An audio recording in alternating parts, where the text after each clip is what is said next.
whatever it takes to get you to try harder, read more, set your goals, and go for it. Here's the next attitude disease. Overcaution.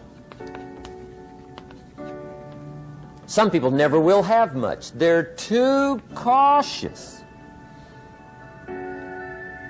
Now, you can also be too reckless, but you can also be too cautious. This is called the timid approach to life. And my caution was always the risk. Risk used to drive me right up the wall. I used to say, what if this happens? It's called the language of the poor. What if this happens? And on top of that, if this was to happen, look at the fix I'd be in. I better not try. I could always ace myself out. Then I'll tell you what changed my whole life when I finally discovered it's all risky. The minute you were born, it got risky. If you think trying is risky, wait till they hand you the bill for not trying.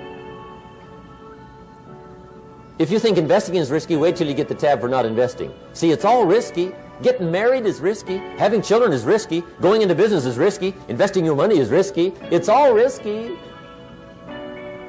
I'll tell you how risky life is. You're not going to get out alive. That's risky. The Englishman says, well, if that's the way it's going to work out, let's give it a go. Right, that's what it's for. Give it a go. Somebody says, yeah, but I'm looking for safety and security. Fine, then huddle in a corner. We'll cover you with a sheet, bring you 3 meals a day. And we'll protect you, feed you, look after you, care for you. We won't let anything happen to you. And you'll probably live to be 100. The guy said, well, yeah, I'd live to be 100.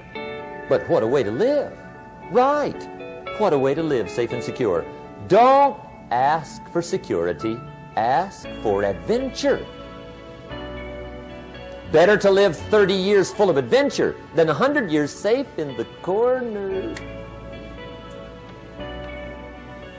And see, it's not important how long you live. What's important is how you live. Here's the next attitude disease. We're almost through with this motley list. In fact, we're almost through. Hang on. The next one is pessimism. Pessimism, the deadly disease of always looking on the bad side, the problem side, the difficult side, checking all the reasons why it can't be done. The poor pessimist leads an ugly life. He doesn't try to figure out what's right. He tries to figure out what's wrong. He doesn't look for virtue. He looks for faults. And when he finds them, he's delighted. How ugly. This is the poor guy who looks through the window, doesn't see the sunset. He sees the specks on the window.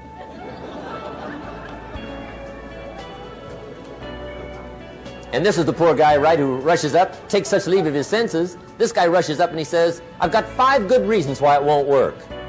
He's so dumb he doesn't know all he needs 1. He's got 5.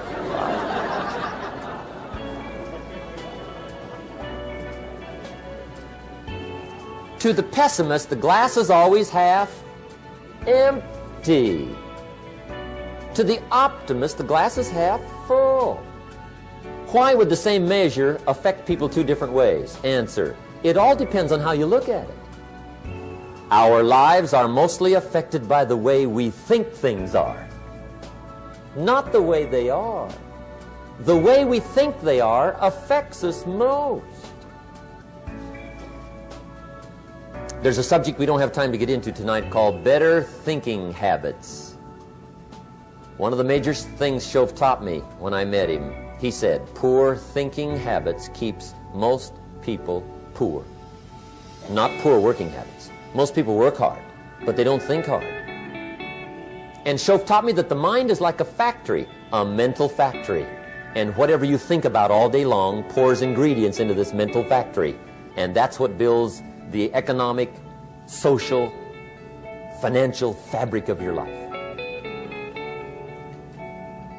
He quoted me a Bible phrase that says, as you think, so you become. How awesome. When he talked about poor thinking habits, he had me. I used to start the day reading the morning newspaper. I mean, you can believe that or not. I'd get a cup of coffee and read the paper. I'd load up on wars and riots and murders and stabbings and killings and bank robberies and muggings and car wrecks and tragedies. I'd even read the back pages. I seem to like that stuff for some weird reason. I'd load up on all that, and then I'd start the day. You can imagine the kind of days I used to have. You walk around on your financial knees. They call you economic peewee.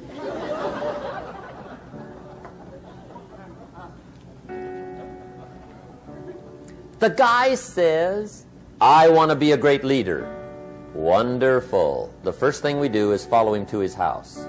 When we get there, we walk in and check his library, number one. Somebody says, well, why check his library? The reason is because what a man reads pours massive ingredients into his mental factory, and the fabric of his life is built from those ingredients. You would not believe what some people have got in their house to read. You would not believe. One of the best dressed up words I know for a lot of it is trash. Can you imagine dumping a barrel of trash into this mental factory every day and coming out with a rich, dynamic, positive life? It can't be done. You might as well try making a cake with cement. The kids back in Danbury, Connecticut, high school, they're asking me questions one day. I'm talking to the kids. Kids got good questions these days. One of them said to me, Mr. Rohn, how do you build the good life? I said, it's simple. It's not easy, but it's simple. Here's how you build anything. Select the right ingredients, keep out the wrong ingredients, and it starts with thought. Everything starts with thought. So you must be wise and careful what you think about, because that starts everything. You got to be wise and careful. I asked the kids, what would happen if somebody dropped sugar in my coffee? They said, well, you'd be okay. I said, what if somebody dropped strychnine in my coffee? They said, well, you'd be dead. I said, correct. Lesson 1. Life is both sugar and strychnine. You gotta be careful. I said, what if my worst enemy drops in the sugar? They said, will you be okay? I said, what if my best friend, even by accident, drops in the strychnine? They said, well, you'd be dead. I said, correct. Lesson 2. Watch your coffee.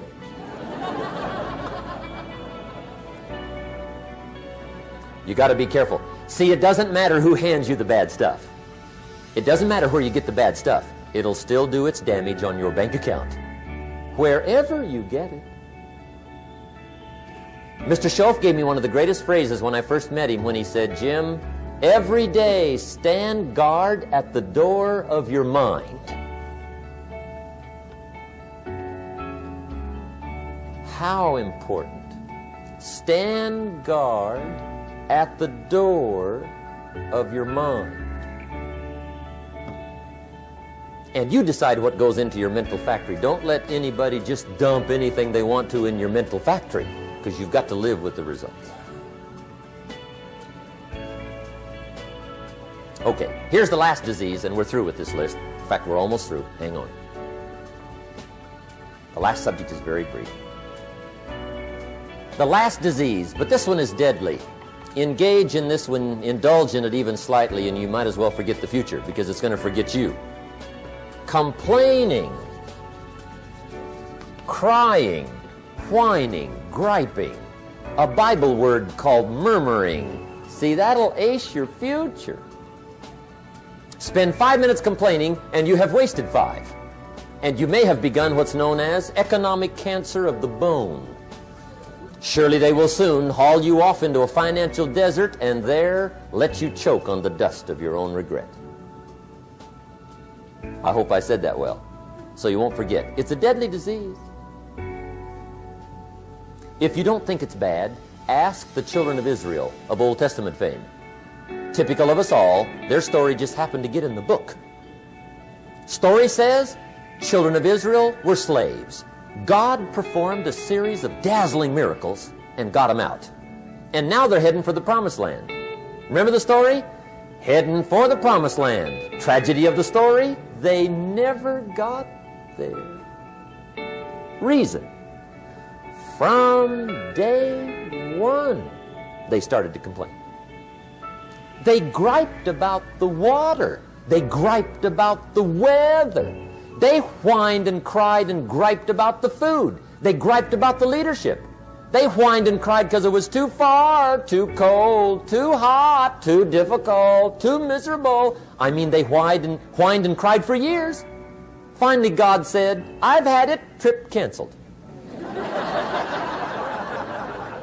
Or something like that. The story says they died in the desert, never got to the promised land. Which I think means two things. Indulge in this long enough, you get your future canceled. And I guess it also means even God himself can only take so much.